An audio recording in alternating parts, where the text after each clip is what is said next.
आज मेरा मन एक बहुत अच्छा वीडियो बनाने के लिए हुआ है कि योग मार्ग पर हम चलते हैं, हम साधना करते हैं, लेकिन साधना करते करते हमें बहुत सारी समस्याओं का सामना करना पड़ता है।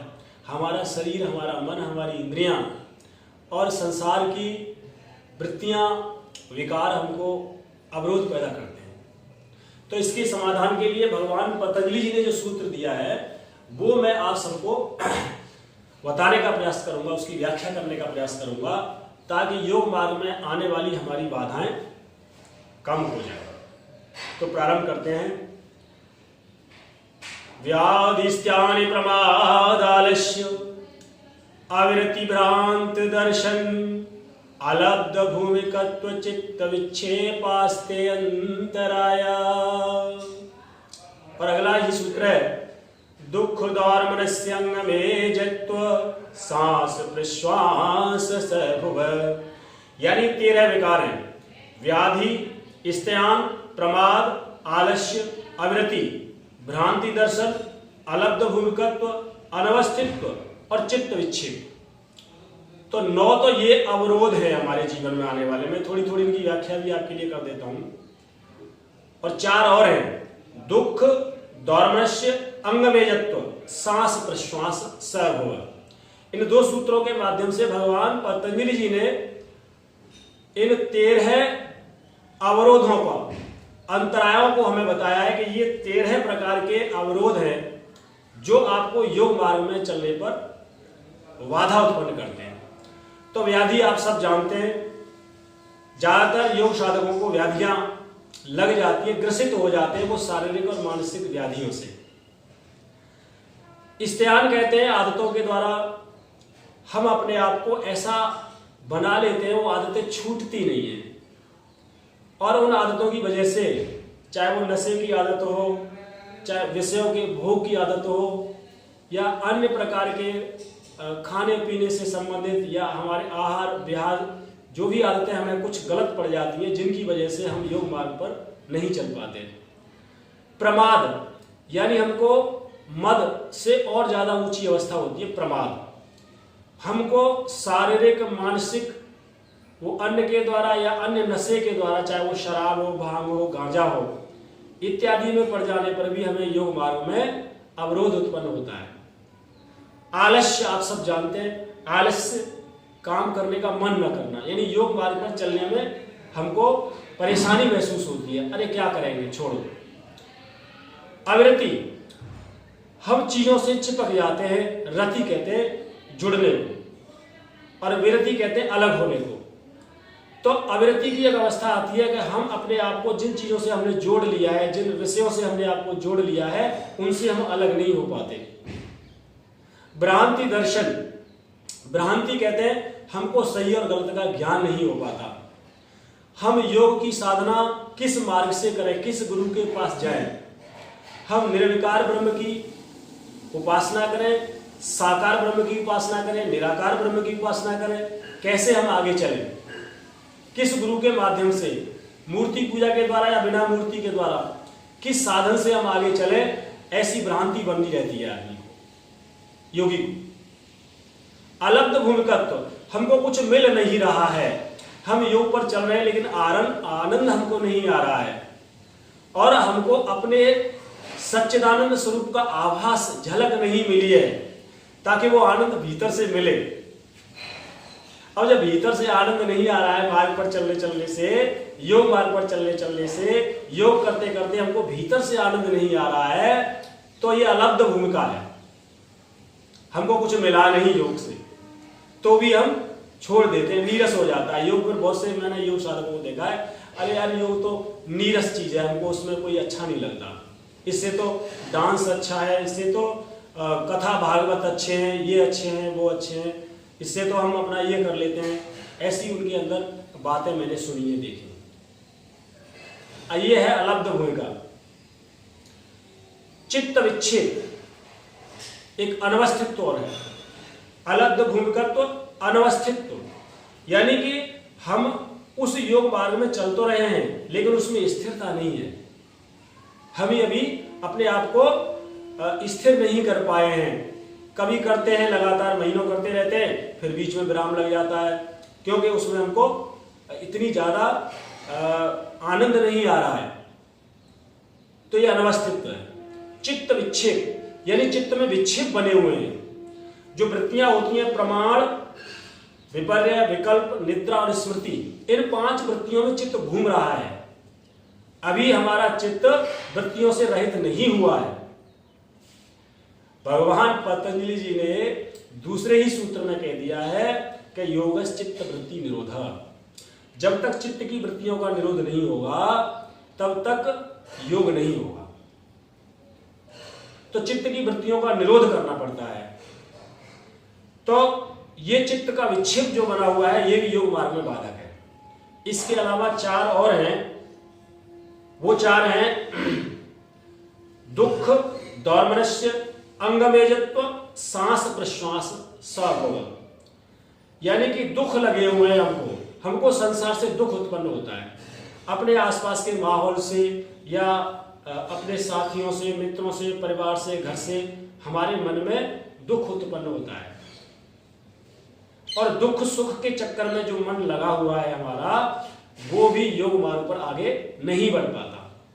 दौर्मनस्य कहते हैं भीतर से इच्छा बनी हुई है किसी चीज को प्राप्त करने की, किसी कार्य को करने की, लेकिन वो कार्य नहीं हो रहा है, इसलिए व्यक्ति को क्रोध आता है, वो दौर्मनस्य है। वो भी योग मार्ग में बाधक है। अंगमेजत्व, शरीर कांपने लग जाता है। देखिए असंतुलन जब हमारे ब्रेन का और बॉडी का यानी साइकोफिजिक बैलेंस यदि हम नहीं बना पाए हैं योग मार्ग पर चलते चलते, तो भी हमारा शरीर कांपने लग जाता है, स्थिरता नहीं रहती। बुढ़ापे में तो ज्यादातर लोगों की स्थिति ऐसी हो जाती है और ये रोग भी पैदा हो जाता है, सुन्नपन हो जाता है या हाथ पैर कांपने लग जाते हैं। तो ये भी योग मार्ग में बाधक है। सांस प्रश्वास सभव, और सांस प्रश्वास पर हमारा नियंत्रण नहीं है। तो ये 13 विकार या ये कहिए 13 प्रकार के अवरोध, अंतराय हमें योग मार्ग पर चलने में रोकते हैं। अब इनका समाधान बता दूं, मुख्य बात यहां है। इनका समाधान क्या है? अगले ही सूत्र में भगवान पतंजलि जी ने इनका समाधान बताया है कि प्रत्यक चेतन अधिगमो अभावो अंतरायश्च। प्रत्यक चेतन कहते हैं आत्म तत्व को, जो आपका ज्ञान स्वरूप आत्म तत्व है, जिसकी वजह से आपको अपने भीतर और बाहर के समस्त विषयों का ज्ञान होता है, संसार का ज्ञान होता है, ईश्वर का ज्ञान होता है, प्रकृति का ज्ञान होता है। सभी प्रकार के ज्ञान उस प्रत्यक्ष चेतन की वजह से होते हैं और वो आप सबके भीतर है। उसको अधिगम करना है, उसको सीखना है, उसको जानना है, उसको समझना है और उसके अनुसार जीवन को जीना है। अगर हम ऐसा करेंगे, उस प्रत्यक्ष चेतन का ज्ञान कर लेंगे और उसके लिए धारणा, ध्यान, समाधि या अष्टांग योग का अनुशीलन करना होगा। यम, नियम, आसन, प्राणायाम, प्रत्याहार, धारणा, ध्यान, समाधि, ये 8 अंग हैं। बहुत ज्यादा व्याख्या इस वीडियो में नहीं करूंगा मैं, लेकिन फिर भी शॉर्ट में आपको बता देता हूं। यम कहते हैं अहिंसा, सत्य, अस्तेय, ब्रह्मचर्य, अपरिग्रह। ये 5 यम है। अहिंसा में रहना है, सत्य पर चलना है, अस्तेय चोरी न करना, अहिंसा, सत्य, अस्तेय, ब्रह्मचर्य संयम से रहना है, अपरिग्रह बहुत ज्यादा चीजों को इकट्ठा नहीं करना, ये यम है। 5 ही नियम है, शौच, संतोष, तप, स्वाध्याय, ईश्वर प्रणिधान। यानी प्रतिदिन एक योग साधक को शौच, भीतर बाहर से सफाई, संतोष जो है वो बहुत है, बार बार इस चीज को स्मरण करना, तप, जो भी कार्य हम कर रहे हैं, चाहे वो विद्या अध्ययन है या हमारा व्यवसाय है या कोई नौकरी है या गृहस्थ पालन है, खेती है, कुछ भी है, वो करते समय जो अवरोध आते हैं उनको सहन करने का नाम तप है। स्वाध्याय यानी कि गायत्री मंत्र, ओम या वेदादि सूत्रों का जप, ध्यान, उनका अनुष्ठान, उनका पढ़ना, उनका अध्ययन करना, बार बार स्मरण करना। ईश्वर प्रणिधान यानी हमेशा जो भी करना उसे ईश्वर के लिए निमित्त सौंप देना। तो ये यम नियम। आसन स्थिर सुखम आसनम, स्थिरता पूर्वक सुख पूर्वक आप जिस अवस्था में बैठ सकते हैं रोजाना उस अवस्था में बैठने का प्रयत्न करना चाहिए। दूसरे आसन हमारे शरीर के मलों को दूर करने के लिए होते हैं, जिन्हें 84 या इससे ज्यादा की संख्या का नाम दिया गया है। उनसे हम अपने शरीर के मलों को दूर करते हैं, ताकि मल दूर हो जाता है तो रोगों से हम निवृत्त हो जाते हैं। प्राणायाम धारण और विधारण यानी श्वास प्रश्वास की गति को रोकना, उसको गहरा और लंबा करना, ये प्राणायाम है। प्रत्याहार इंद्रियों को आंख, कान, नाक, जीव और त्वचा इनको इनके भोगों से पीछे की ओर लाना, रोकना, ये प्रत्याहार है। धारणा धारणा करते हैं, धारणा, ध्यान और समाधि, ये 3 योग के आंतरिक स्वरूप हैं। धारणा से तात्पर्य होता है देशबंध चित्तस्य धारणा, अर्थात तो हमें अपने चित्त को किसी एक स्थान पर लगाना होता है। वो हमारे शरीर का भीतर का अंग हो सकता है, हमारे चक्र हो सकते हैं, मूलाधार से लेकर के सहस्रार चक्र तक। वैसे हृदय ही मूल केंद्र है हमारे ध्यान का। हमें पहले हृदय में ध्यान के द्वारा प्रारंभ करना चाहिए। कुछ लोग यहाँ भ्रू मध्य में भी ध्यान प्रारंभ कर देते हैं, लेकिन हृदय हम गृहस्थियों के लिए ज्यादा उपयोगी है। तो हृदय क्षेत्र में हमें सबसे पहले धारण यानी उस प्रत्यक्ष चेतन तत्व को स्वीकार करना पड़ता है। तो देशबंध चित्तस्य धारणा अर्थात अपने चित्त को किसी एक स्थान पर रोकने का मतलब धारणा होता है। ध्यान इससे आगे की अवस्था है। तत्र प्रत्यक एकतानता ध्यान यानी उसी प्रत्यक्ष चेतन तत्व को आप लगातार देखते रहो, वहीं उसी क्षेत्र पर, चाहे वो भूमध्य हो चाहे आपका हृदय क्षेत्र हो, अनाहत चक्र हो, वहां लगातार उस प्रत्यक्ष चेतन को लगातार आप देखते रहेंगे। अपने ज्योति स्वरूप को, अपने ज्ञान स्वरूप को आप लगातार निरीक्षण करते रहेंगे दृष्टा भाव से, तो वो आपका बन जाता है ध्यान। पहले चित्त ध्येय अर्थात तो आत्माकार हो जाता है, हमारा चित्त आत्माकार हो जाता है, जो आत्मा का स्वरूप है शांतम शाश्वतम चैतन्यम व्योमातीतम निरंजनम नाद बिंदु कलातीतम।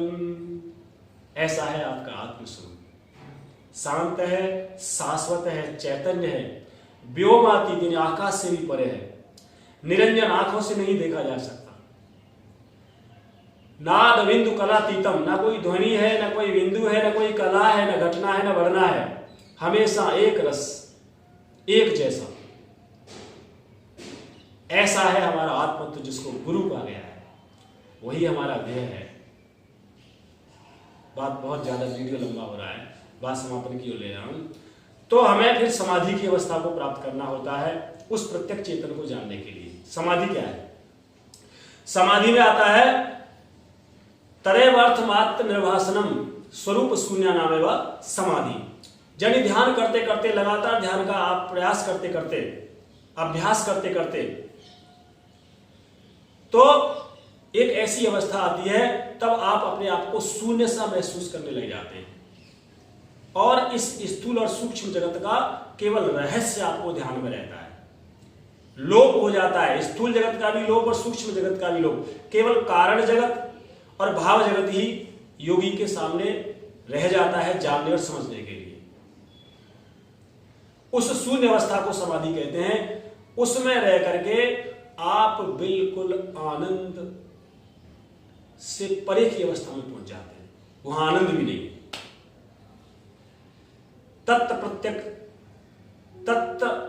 प्रत्यक एकतानता ध्यानम तदेव अर्थमात्र निर्वासनम स्वरूप शून्य नामेव समाधि। आपका स्वरूप शून्य जैसा महसूस होने लग जाता है, वो समाधि है। उस शून्य का शून्य से गुणा कर दो, फिर अनंत ईश्वर की ओर आपकी वृत्ति लग जाती है। आप ईश्वर में प्रवेश कर जाते हैं, आप ईश्वर को प्राप्त कर लेते हैं। वो ईश्वर क्या है वो भी सुन लो आप। क्लेश कर्म विपाकाशय अपरामोष्ट पुरुष विशेष ईश्वर सभी प्रकार के क्लेशों से अलग है, सभी प्रकार के कर्मों से परे है। विपाक यानी भोगों से परे है, आशाओं से परे, इच्छाओं से परे है, अपरावृष्ट उनसे दूर है। ऐसा प्रत्यक्ष चेतन जो सभी में व्याप्त है, वो ईश्वर आपको योग साधन के द्वारा मिल जाता है। फिर आगे उस ईश्वर को प्राप्त करने के लिए क्या करना है, वो क्या है, कौन है, तो उसके लिए भगवान पतंजलि जी ने एक सूत्र दिया है, वो आप सूत्र सुन लो। उस ईश्वर को पुकारने के लिए केवल ओम है, तस्य वाचक प्रणवः। अगले सूत्र में कहा तस्य वाचक प्रणव।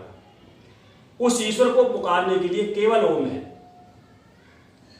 तज्जप तदर्थ भावनम, यानी उसी ईश्वर का जप, ओम का जप और उसी के अर्थ स्वरूप ईश्वर का ध्यान करना चाहिए हमको।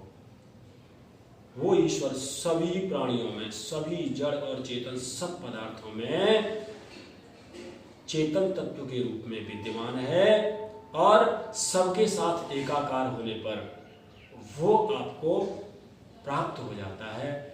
यानी कि संसार की अपने आप को अहम ब्रह्मस्मि, संपूर्ण ब्रह्म में अपने आप को देखना, ब्रह्म आकार हो जाना, संपूर्ण ब्रह्मांड को अपने भीतर देख लेना, ब्रह्मांड में जो भी है उसमें अपने आप को देख लेना, स्वीकार कर लेना, सभी प्राणियों में अपने आप को एकाकार कर लेना, सबके साथ एकाकार हो जाना, वो ईश्वर प्राप्ति की अवस्था है। विद्वान लोग उसी ईश्वर में प्रवेश करके निर्भय होकर के संसार में विचरण करते हैं।